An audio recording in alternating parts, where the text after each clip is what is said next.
I've been stuck in a loop for years, and I don't know exactly where it started. And I don't like to point fingers at anything in particular because it removes the blame off of me, and I feel like I should bear the majority of that blame.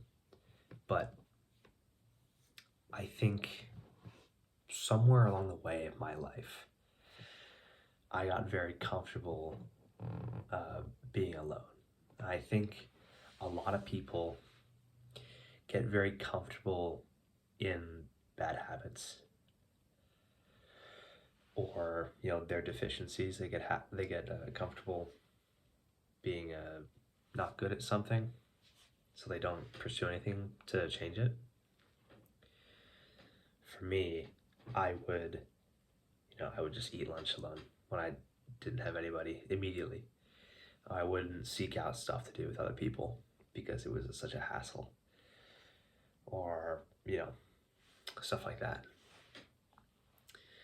But I think a lot of the time when we get into these like loops, when we put effort into something and it's not like given back to us immediately, like returned to us as some kind of reward or justification for doing it, then it kind of dissuades any behavior breaking out of a mold.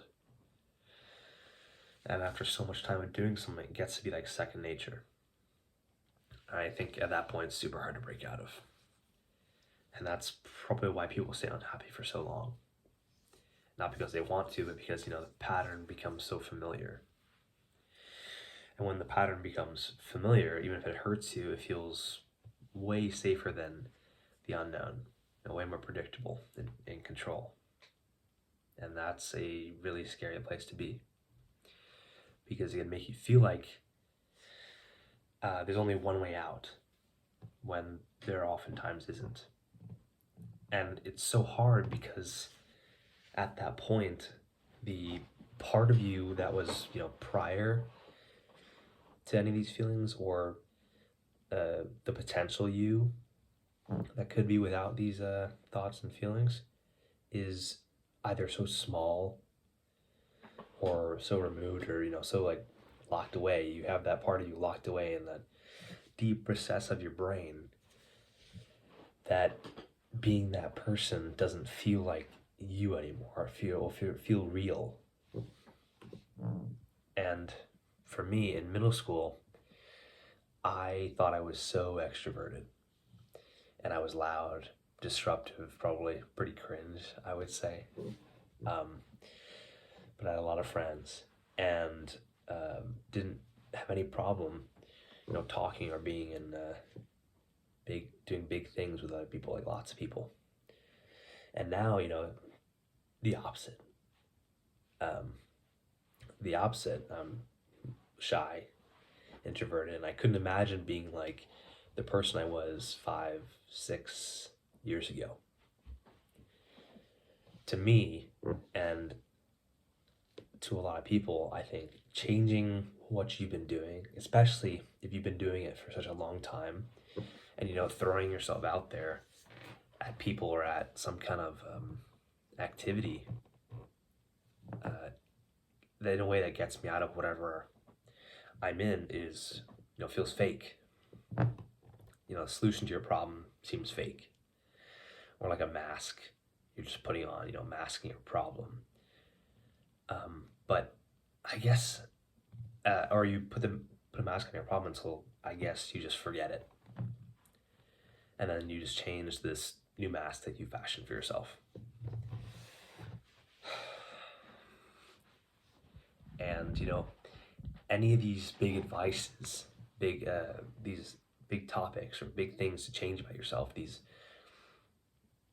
massive fixes to your problem, the advice people give you, it just seems cliche and lame, because I think we expect there to be a solution that fits into the personality we've created, and there's not.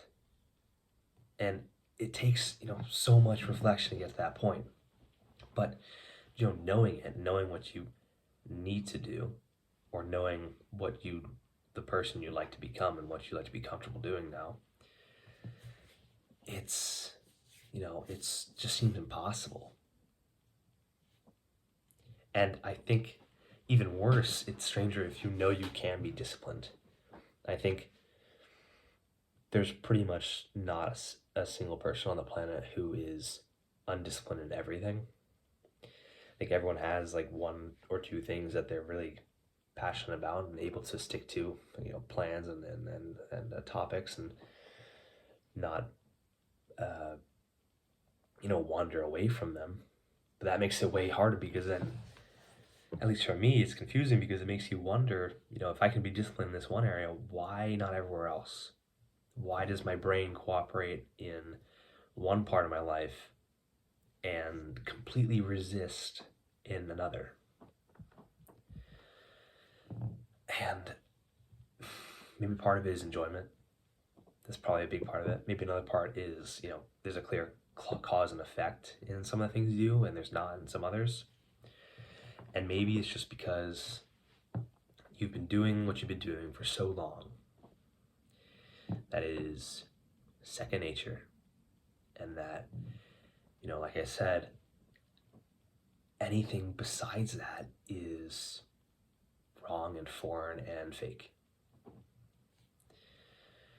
But, and I don't think I even know how to do this because I still have things that I have problems with, and I couldn't even possibly dream about, changing, even though it hurts to be in these situations.